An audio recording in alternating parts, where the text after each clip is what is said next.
uma cápsula. É aquele conjunto de células endócrinas que moram dentro de um órgão não endócrino, no caso aí uma glândula, né? E essas células estão em arranjo cordonal.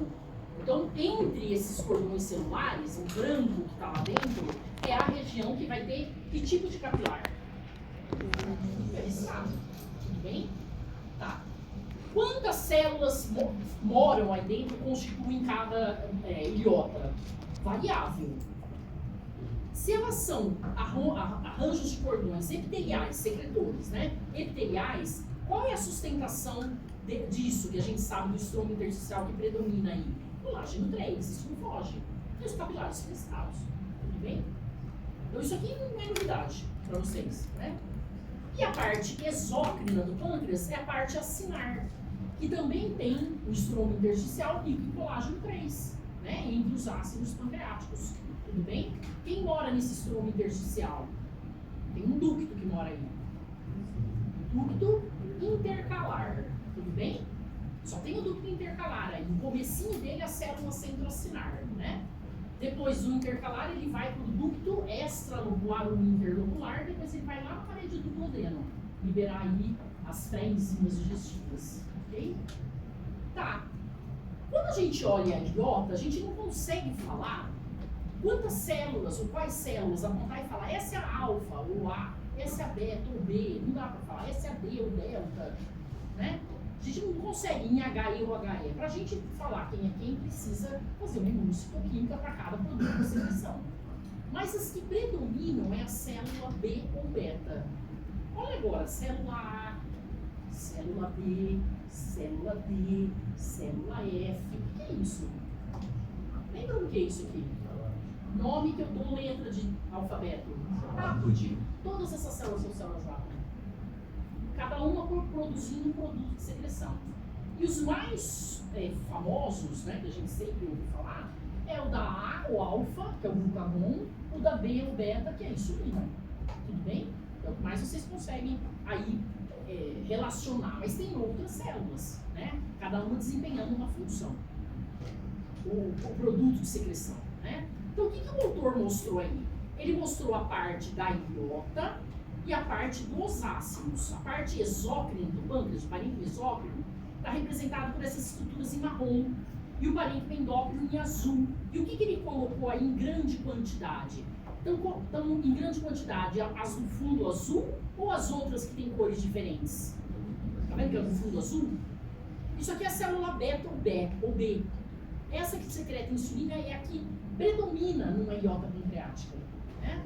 Mas nós temos outras que o autor está mostrando. A alfa, que secreta o glucagon, a delta ou D, que secreta a somatostatina, a F, que secreta o polipeptídeo pancreático. Cada um vai ter uma atuação em termos de função no final, né? A gente sabe que a insulina faz o quê? O que a insulina faz? Borra glicosilamento. E o glucagon? O contrário. E assim por diante. Os mais fáceis a gente sabe do dia a dia, né? Mas o restante eu não vou ficar cobrando. Quem vai cobrar de vocês, onde está, o que atua, qual é a fisiologia. Vocês têm que lembrar que isso aí é um conjunto de células ápode. Simples assim. Cada uma recebe um nome, uma denominação, e cada uma libera um hormônio. Ok? Isso é hipófise dependente ou independente? O que vocês acham? Independente. Quem que manda nos níveis de glicose? A própria alimentação. Se tem uma grande quantidade de glicose ali sobre a própria glicose, né? Que vai comandar a A e a B, a alfa e a beta. Tudo bem? Não é nada de hipófise. Então aí outra hipófise independente também, né? Em termos de controle. Tá.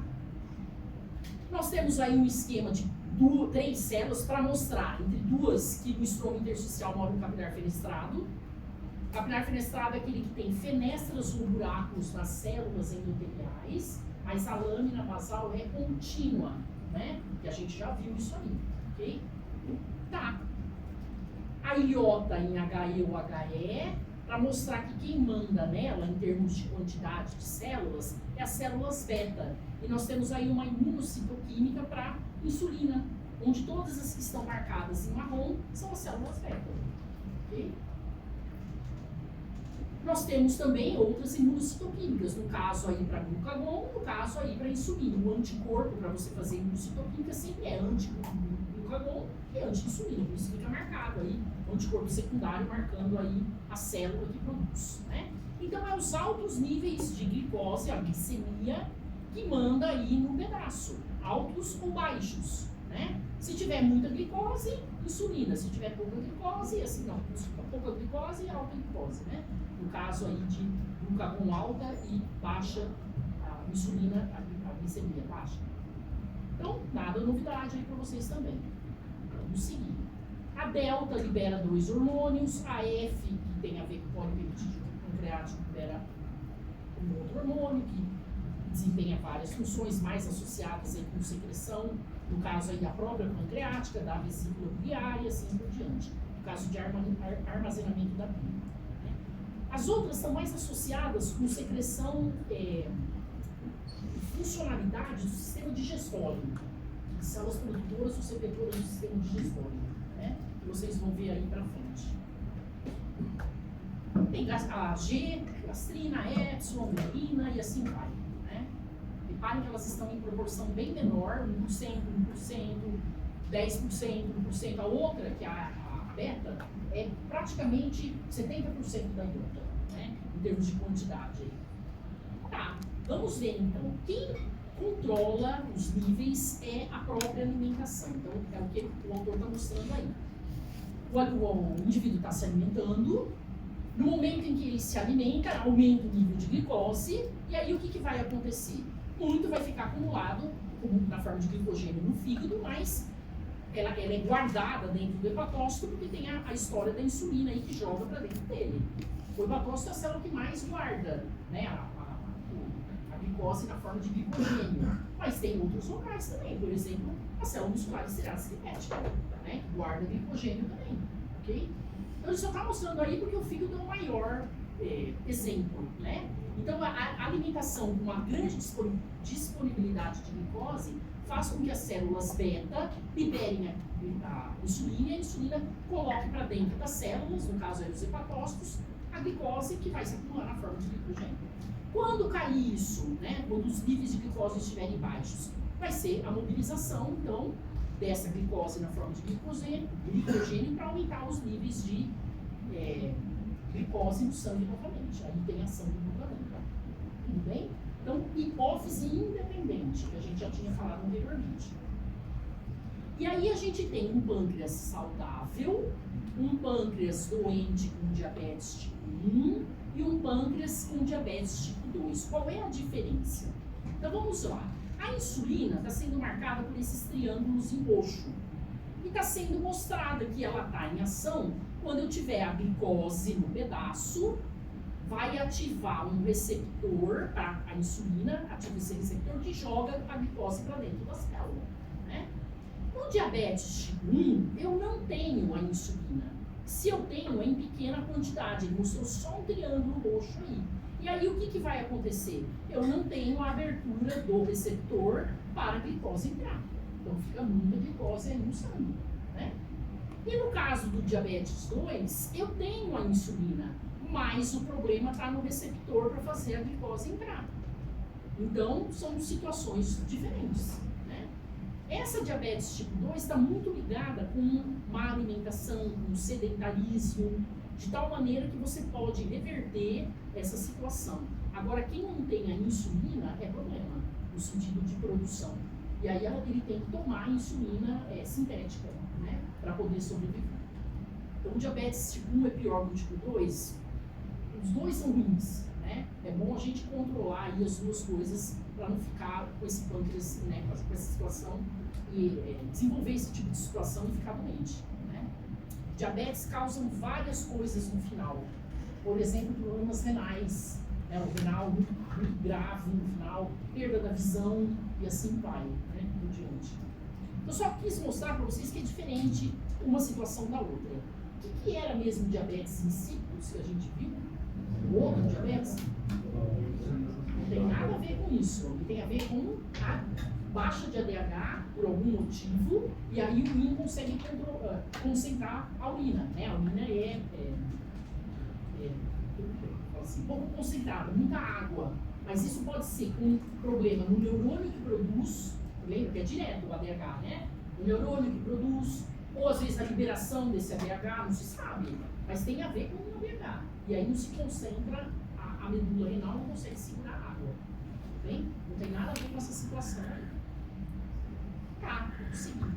Isso aqui que é a novidade, né? Isso aqui é uma figura do Kirsenbaum, onde ele mostra que existem dois tipos de vascularização no pâncreas, que tem muito a ver com a parte exócrina do pâncreas. Então vamos pensar no ácido pancreático.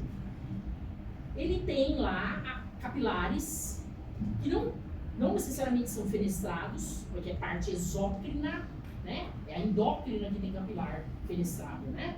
Capilares não necessariamente fenestrados que liberam para o ácido produtos que ele precisa para elaborar toda a produção das suas pré-enzimas digestivas, né? Então nós temos esse sistema vascular acinoso, que é normal, mas esse é diferente. Então nós temos aí que cada ilhota, ela recebe um ramo arterial que está chegando aqui e que vai se capilarizar, capilar fenestrado.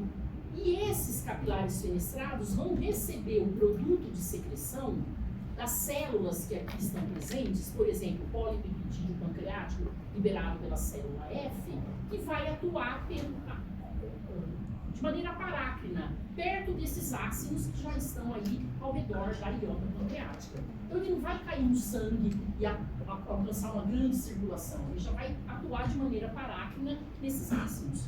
E é o que ele está mostrando. É um capilar originário de outra arteríola que não essa, que vem aí, e ele serve exatamente para, vamos falar assim, controlar o produto de secreção e a funcionalidade dos ácidos próximos à ilhota pancreática.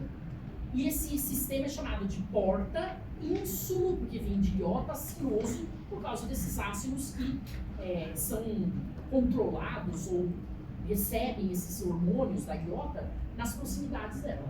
Né? Então eu tenho duas vascularizações aí, na verdade dois tipos de capilares. Um que é específico para a ilhota e os ácidos próximos e outros que não, onde os ácidos estão mais distantes, é um capilar contínuo, normal, que não tem toda essa intimidade com produtos que são produzidos pela ilhota. Né? Então isso é novidade.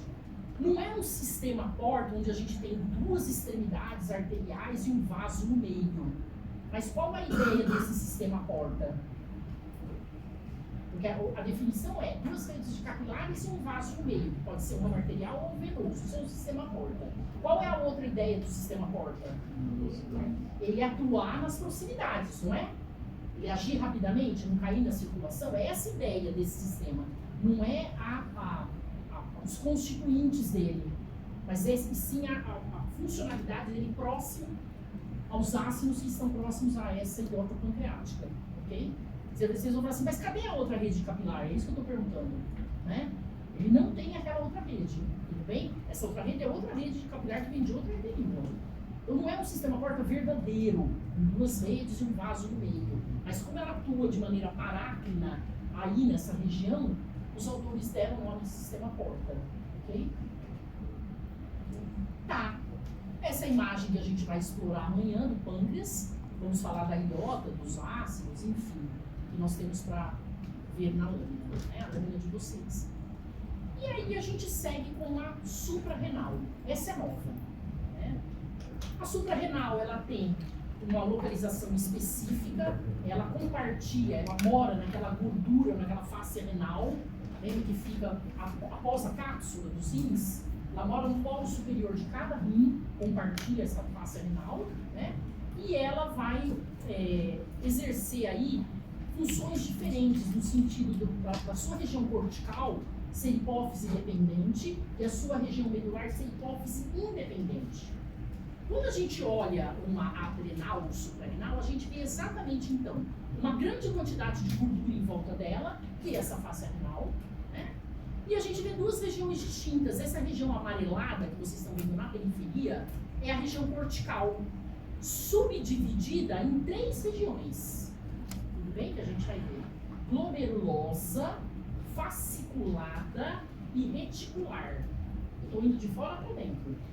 Glomerulosa é a primeira, mais externa, fasciculada intermediária e a reticular mais interna. 3 camadas.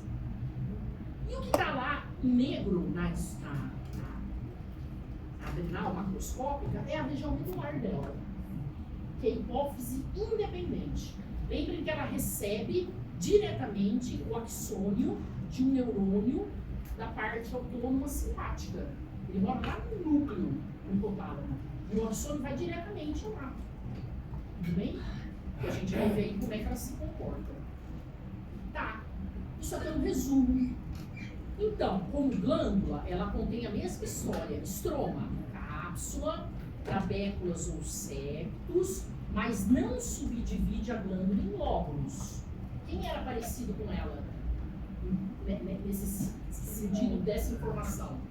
Tireoide, ela também não tem isso.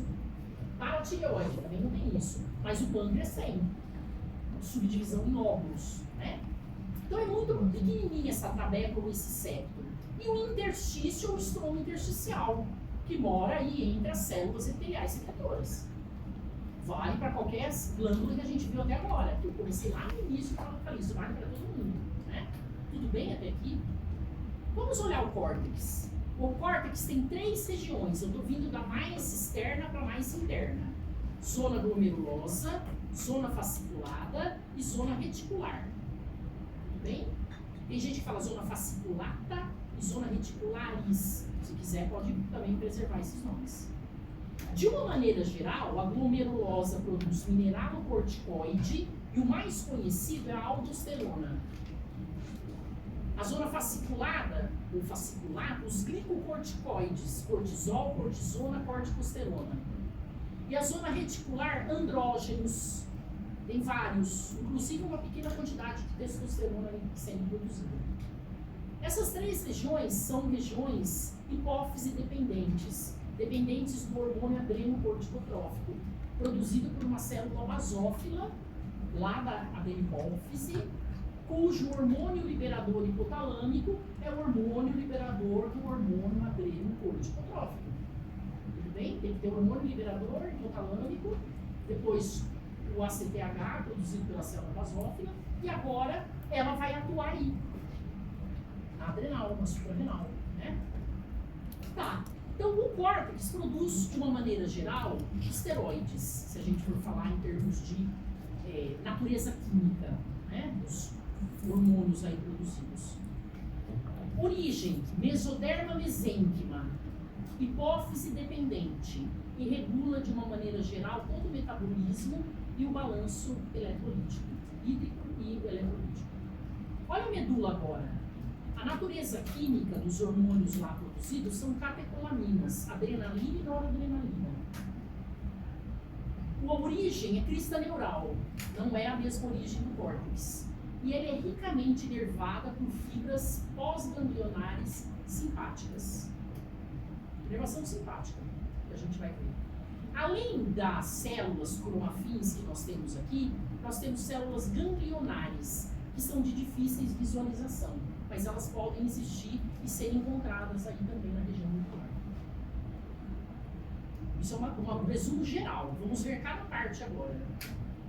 Então nós temos aí a cápsula da adrenal, a região cortical com as 3 zonas, glomerulosa, fasciculada e reticular, e a medula. O córtex, por sua vez, tem as 3 regiões e aquilo que eu falei, eles liberam, falei rapidamente, do que é mais comum a gente encontrar. O mineralocorticoide mais comum é a aldosterona. O glicocorticoide mais comum é o cortisol. E o andrógeno mais comum aí liberado pela parte reticular, pela zona reticular, é a dehidroepiandrosterona. Mas tem testosterona também aí. E a medula, adrenalina e noradrenalina. A gente já tinha falado anteriormente. Quando eu olho a região cortical, até aqui vai a primeira zona, depois a segunda e a terceira. Dá pra gente ver diferença na morfologia? Esse aumento? O que vocês acham? Principalmente aqui, né? A manja mais cordonal, a gente vê aí as células. Tá bem? A principal é a região que contribui com o maior volume da região cortical, é essa zona fasciculada que a gente vai ver. Né? Tudo bem? Pequeno aumento. Já a gente vai aumentar. Tá, então a gente chegou aí para falar da zona glomerulosa, em termos de volume, 15% do volume da região cortical, e ela vai até mais ou menos nessa região que eu estou passando a ponteira. Depois nós temos a fasciculada, ou fasciculada, e ela ocupa basicamente 80% do volume cortical. E depois a gente tem a reticular, de 5 a 7%. Aqui tem um erro, né? Esse ósseo deveria ser mais para baixo. Se a gente for ver em termos de volume, eu deixei aí para vocês verem que não corresponde aí ao que está falando em termos de porcentagem. O fasciculado é muito maior do que o restante. Né? E vamos falar de cada uma. Por que a zona é chamada, abaixo da cápsula, de glomerulosa? O que esse nome lembra? Glomerulosa. Um glomérulo, não lembra? E essa estrutura aqui arredondada lembra, por isso que o autor que descreveu colocou essa denominação, porque lembra aquele arranjo arredondado dentro do corpúsculo renal, que é o glomérulo. Porque lembra, ele colocou esse nome, essa denominação. Né? E a gente já sabe que a zona glomerulosa produz como principal mineral corticoide a aldosterona. E basicamente o que ela faz? O equilíbrio hídrico e eletrolítico, de água e de íons. Tem outros mineralocorticoides, mas o principal e o mais conhecido é a aldosterona. O que é isso que eu estou passando a ponteira? Ó? Estromo intersticial, que é exatamente o que corresponde nessa região em alaranjado, marrom, claro, aí, dos cordões em verde. Né? Então, abaixo da cápsula, a gente vê o estromo intersticial. Todo mundo está vendo aí? O estromo. É aí que tem capilar, para liberar a aldosterona. Né? Tá, vamos para a próxima região. A fasciculada ou fasciculata. Né? Cordões de células secretoras, entre um cordão e outro, a gente tem o estromo intersticial, também sob ação do hormônio adrenocorticotrófico, e a gente já sabe, o principal é o cortisol, mas tem cortisol, cortisona, corticosterona, e corticoides de uma maneira geral. E o que eles fazem? Eles regulam o metabolismo de carboidrato, proteína e lipídio. O que mais? Suprimem processos inflamatórios e resposta imune, e assim vai. Né? São corticoides naturais, por isso que tem resposta imune aí, suprimida, processo inflamatório. Não são corticoides sintéticos, né? Que nós adquirimos aí, ingerimos. E nós temos aí a reticular agora, cordões também de células próximo à medula, proporção pequena, tanto quanto a glomerulosa, e a função principal é produzir, dentre os andrógenos mais famosos, a dihidroepiandrosterona. Né? Tem a androstenediona, tem um pouquinho de testosterona, e olha agora, em termos de indivíduo do sexo masculino, pouco efeito, mas vai ter no feminino esse tipo de ação da adrenal produzindo andrógenos, a zona reticular. No homem não tem efeito nenhum, na mulher tem. Se tiver aí uma grande quantidade desses andrógenos. Né? E aí a gente vai para a medula. A medula tem dois tipos de células. As cromafins, que são as mais abundantes. Esqueci de essa aí. Também tem tecido conjuntivo propriamente dito, os capilares sanguíneos, os nervos mielinizados. O que é nervo? Não está chegando o axônio aí, que a gente viu? Tem vários axônios aí chegando, né? Nervos e células ganglionares. Essas células ganglionares são difíceis de serem visualizadas. As cromafins são as mais visíveis. São elas que produzem adrenalina e noradrenalina, sob a ação desses axônios que estão chegando aí. De maneira direta, eles induzem elas a produzirem adrenalina e noradrenalina. Tá, nós temos aí então a lâmina de vocês, eu circundei aí a medular, muito vascularizada, vasos mais calibrosos, e esse arranjo em cordão é constituído por predominantemente esse tipo de célula, que é a célula cromafim, e a gente pode encontrar entre elas as células ganglionares, que lembram neurônio. Né? como ela vem do neuroectoderma, crista neural, ela guarda, vamos falar assim, a morfologia e a funcionalidade de um tecido nervoso, né? Essas células vão ser estimuladas pelo axônio pré-ganglionar simpático. Tudo bem? E veio lá direto. E aí, ele não teria que agora ter um pós-ganglionar simpático? Né? Porque a gente tem o sistema nervoso autônomo, a fibra pré-ganglionar e a fibra pós-ganglionar. Não era isso que a gente viu? Não é? A fibra pré-ganglionar existe. E a pós-ganglionar, quem é? O que vocês acham? Olhando isso aí. Ela existe? Hein? Quem é o neurotransmissor liberado aí?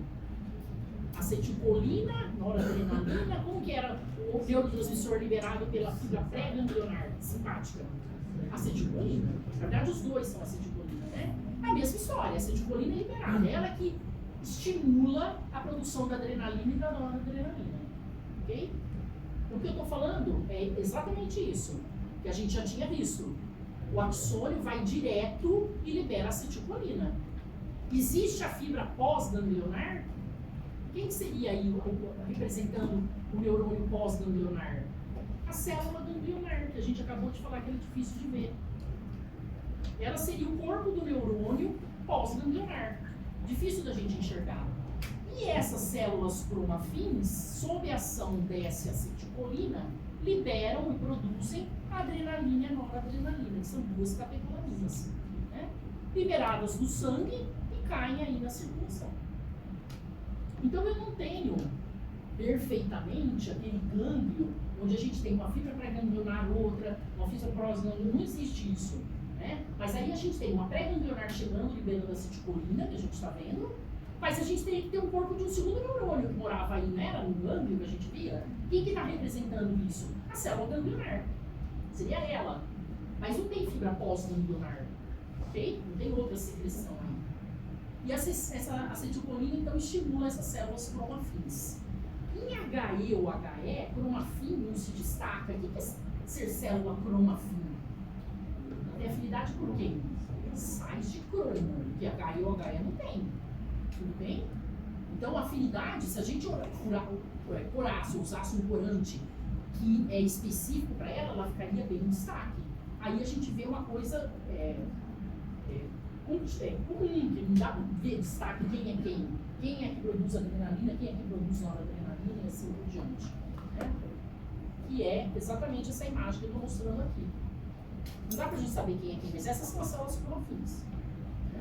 Se eu quisesse fazer uma imunocitoquímica, daria para fazer, para que produza adrenalina e para que produza noradrenalina. Né? A gente usaria um anticorpo anti-adrenalina e um anticorpo anti-noradrenalina, para marcar aí essas células. Né? E esse pré-ganglionar não vem no total? Sim. O corpo dele mora no hipotálamo. Ele está mostrando aqui medula, mas é no hipotálamo. Tá? É que ele está representando aqui parte central, ok? Mas ele mora lá nele. Lembra que ele era vermelho, que a gente viu, ele via direto? Vamos fazer um resumo agora. Tudo bem que está em inglês, mas é fácil para a gente ver. Olha lá. Glândula suprarrenal adrenal. Isso aqui é de um trabalho. Vamos lá. Subdividido em região cortical e medular. Tudo bem até aí? Quem é a hipófise dependente? Cortical. Quem é o hormônio que ela depende para ela funcionar? O hormônio adrenocorticotrófico, ACTH. Produzido por quem mesmo? Uma célula basófila. Sob ação de quem mesmo? O hormônio liberador do ACTH, que é neurosecreção, hipotalâmico. Tudo bem? Tá. Aí ele caiu, a célula basófila produziu o ACTH, o hormônio adrenocorticotrófico, ele caiu no vaso hipofisário, lembra? Na veia hipofisária e foi pro corpo. E aí ele vai chegar nas células que tem receptor para eles. São essas. Ok? E aí, vamos lá. Hormônios produzidos aí. A zona, vamos começar pela glomerulosa, mineralocorticoide, que é a aldosterona. A natureza química são hormônios esteroides, né? Aí presentes. vocês vão ver, principalmente na zona fasciculada, células com um monte de bolinha branca, por causa que durante o processamento do material, da suprarrenal, no caso aí, onde tem lipídio sai, vai embora, e as bolinhas brancas, que é a matéria-prima de hormônio esteroide, ficou um espaço vazio, dá para ver perfeitamente isso, né? Então a natureza, olha lá, é lipídica, mineralocorticoide, aldosterona, zona glomerulosa, e a fasciculada, os corticoides, cortisol, cortisona, corticosterona, tem vários aí, ó, glicocorticoides de uma maneira geral. E a parte da zona reticular, hormônios sexuais e esteroides, né? Os andrógenos de uma maneira geral, então aí. E a medula? A medula produz as catecolaminas, adrenalina e noradrenalina, mas ela produz também dopamina, ela produz também encefalina, é que as duas são mais famosas. Tudo bem? Fazendo um resumo aí geral, olhando esse resumo. Tá, vamos olhar. Eu tenho aí o fator, vamos pensar antes, o fator liberador lá do hipotálamo do hormônio corticotrófico, ou adrenocorticotrófico, neurosecreção, vai atuar na hipófise, aderipófise, célula basófila, para ela liberar o ACTH, que a gente já tinha visto. E ele vai atuar no córtex adrenal, tudo bem? Aí ele está dando um exemplo do glicocorticoide fazendo feedback negativo, tanto na hipófise, na aderipófise, quanto no hipotálamo. Quem é que produz mesmo glicocorticoide? Qual das zonas da cortical? Fasciculada. Tudo bem? Só para a gente, de novo, lembrar que sempre é o hormônio que faz o feedback. Tudo bem?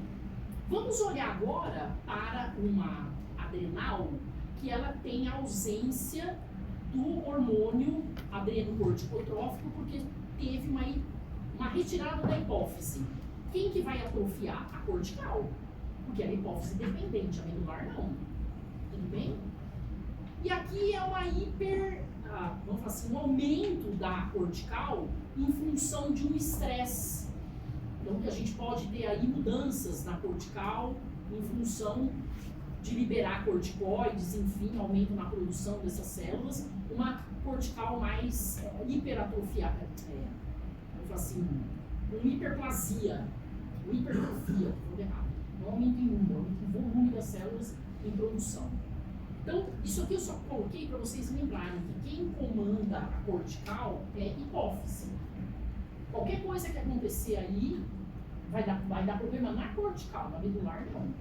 Poderia dar problema na medular se eu fizesse o quê? Se eu tirasse aquele axônio que vem direto lá no hipotálamo, se eu não tivesse a acetilcolina, nesse sentido. Mas a medula nunca muda, né, ou atrofia em função do hormônio adrenocorticotrófico, ok? Problemas da hipófise, enfim. Agora sim, existem duas circulações na suprarrenal ou na adrenal. Vamos olhar. A primeira, eu não sei o nome dessas artérias, ele está falando aí artéria cortical, mas a denominação anatômica delas eu não sei, mas tudo bem. Ela vai fazer essa artéria uma artéria menor ramificada curta que se ramifica, é artéria, claro, artéria de pequeno calibre, depois arteríola, e ela vai formar um capilar aqui nessa região da zona glomerulosa, um plexo de capilares. E aí esses capilares seguem, né? Capilar, ramo arterial, depois ramo venoso, vênula, e aí tem uma segunda rede e vai embora. Essa primeira vascularização vem dessa artéria cortical, que ela tem artérias curtas e dois plexos de capilares. Mas tem uma outra circulação, uma que vai direto para a medula, que é uma artéria medular, claro que diminuindo o calibre, indo fazer a sua capilarização somente na medula.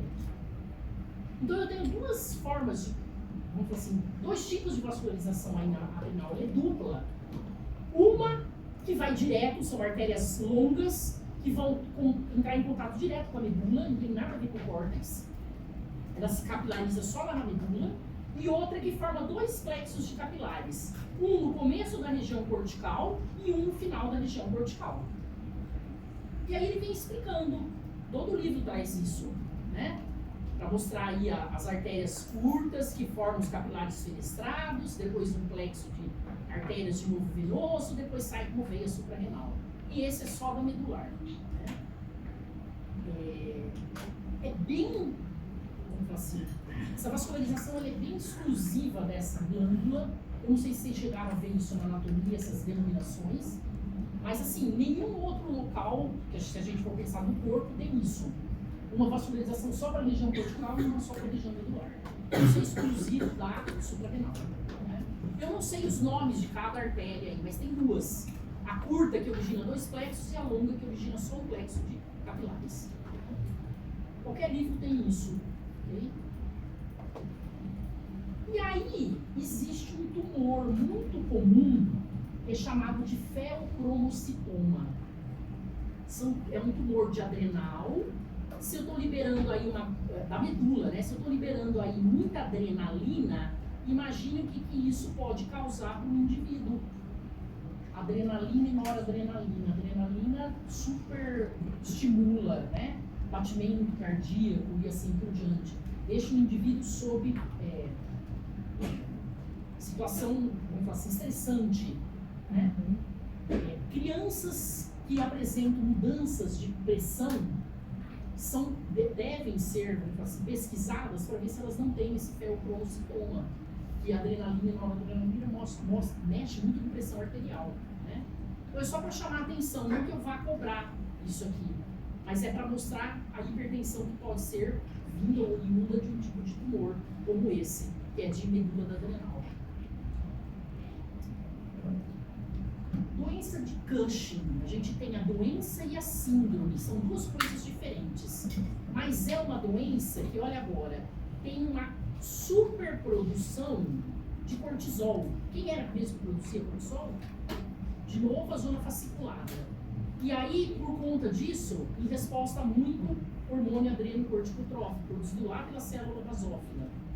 E as pessoas que têm Cushing, elas têm um fenótipo muito familiar, você reconhece, né?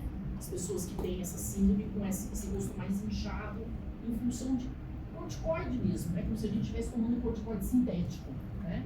Em grande quantidade. Então, só para mostrar também, não vou cobrar, que isso acontece em função aí de uma grande quantidade de cortisol no sangue. E porque tem o ACTH em grande quantidade. Doença de Addison, que esse presidente dos Estados Unidos tinha. O que é? Na verdade, destruição do córtex da suprarrenal. Se você tem uma destruição do córtex, você não vai ter nenhum daqueles outros hormônios. Isso pode ser uma sequela de tuberculose, olha isso, doença autoimune ou uma sequela de tuberculose, e a pessoa tem que ficar tratando eternamente, enquanto ela vive, em tratamento com esteroides sintéticos. Então, se ela não tem o córtex da suprarrenal, ela não vai ter aldosterona, vai ter problema na pressão sanguínea. Lembra? Sistema renina, angiotensina, aldosterona, que reabsorve sódio, tem a ver com pressão arterial, né? Todos os corticoides, hormônios sexuais no homem não tem tanto problema. É mais da mulher, se fosse o caso, né? Mas a parte de zona glomerulosa fascicular esse indivíduo não tem. Né? Carcinoma primário de suprarrenal, isso pode existir. Metástases também, né? Então tem adenomas, adenocarcinomas de suprarrenal que vocês vão aprender ali na patologia, mais pra frente. E aí eu vou deixar a pineal para amanhã, né? Que a gente só vai olhar por curiosidade, não que a gente tenha lâmina, ok?